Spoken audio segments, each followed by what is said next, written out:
চোখে ভাগার দেখে আমি ভবানী প্রসাদ চৌধুরী। কাঁচ আর হীরের মধ্যে পার্থক্য আমি খুব ভালো করে বুঝি। তুমি শুধু জয়কে ভেতরে যেতে বলো। চল। দেখতে পাচ্ছিস না তো দাদার মাথাটা গরম হয়ে গিয়েছে। বাড়ির ভেতর চলে যা বলছি। আরে জানা বলছে।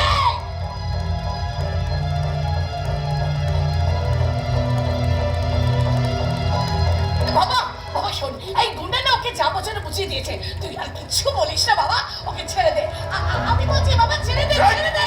দাদা দাদা তুমি ওকে ছেড়ে দাও, দাদা তুমি ওকে ছেড়ে দাও। আপনি আমাকে মারতে মারতে মেরে ফেললেও আমার থেকে আমার ভালোবাসাকে কোনোদিনও কেড়ে নিতে পারবেন না, কোনোদিনও না। ভালোবাসা ভালোবাসা এসে এসে ভালোবাসা ভালোবাসা ভালোবাসা ভালোবাসা ভালোবাসা না ভালোবাসা ভালোবাসা ভালোবাসা।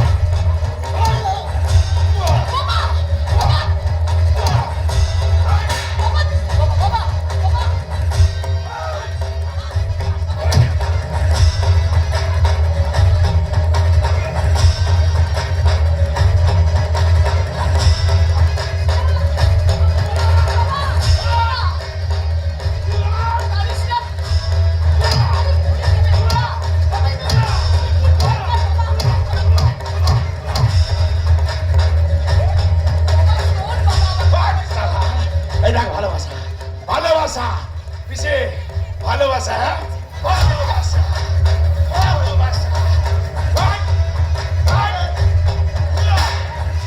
দুর্বলদের উপর অত্যাচার করে নিজেদের কাপুরুষতা প্রমাণ করাই বুঝে জমিদার বাড়ির নিয়ম হয়েছে মিস্টার ভবানী প্রসাদ চৌধুরী।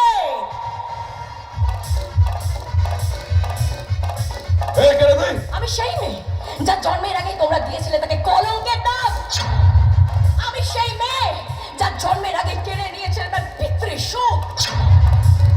আমি সেই মেয়ে যার জন্মের আগে ছিনিয়ে নিয়েছিলেন তার ন্যায্য অধিকার। কালী শঙ্কর চৌধুরী আর অন্নপূর্ণা চৌধুরীর একমাত্র কন্যা সন্তান নন্দিনী চৌধুরী।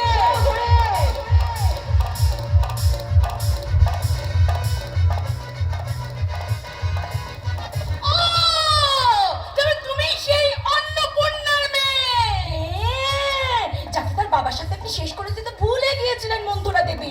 কারণ সেদিন আপনি বুঝতে পারেননি ওই মাতৃগর্ভে থাকা কন্যা সন্তান একদিন আপনাদের ধ্বংসের কারণ হয়ে এসে দাঁড়াবে। ধ্বংস ধ্বংস ধ্বংস। আরে কে করবে না ধ্বংস? তুই করবি ধ্বংস অফিসে অফিসে। আরে মেয়ে ছেলে কি বলে গো, এটা কি আমাদের ধ্বংসের কারণ? যত পারি শেষে নে ভবানী প্রসাদ, কারণ আজকের পর থেকে তোদের এসব আনন্দের দিন শেষ হতে চলেছে। বলে যাস না রাহুর মতো রাক্ষসকে বধ করার জন্য স্বয়ং নারায়ণ এসেছিলেন মোহিনী অবতারে। মহিষাসুরকে বধ করার জন্য মা দুর্গা হয়েছিলেন মহিষাসুর মর্দিনী। এই যুগে তোদের মতো পাপীদের পাপকে ধ্বংস করার জন্য আমি এসেছি এই দুর্গেশ্বরের নন্দিনী। এই দুর্গেশ্বরে দুর্গেশ নন্দিনী। তুই কখন এসেছিস? আর তুই তুই তুই তুই এখানে কেন আসতে গেছিস? চলে যা এখান থেকে, চলে যা দিদি, নাহলে ওরা তোকে। আমার কথা ছাড়, তুই এদিকে আয় তো। আগে বল ওরা তোকে এখানে কেন এনেছে আর তোকে এইভাবে কে মেরেছে? বল বল আমায়। আমি মেরেছে। কেন বে? কি করবি? কি করবে? তোকে একটু আদর করবো।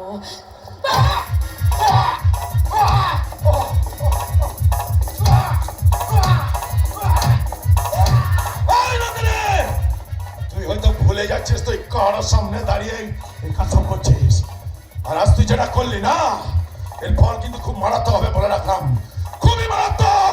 রাখাল, তোমার দিদিকে এইসব করতে বারণ করো। রাখাল আমার ভাই, ও আমায় কি বলবে না বলবে সেটা বলা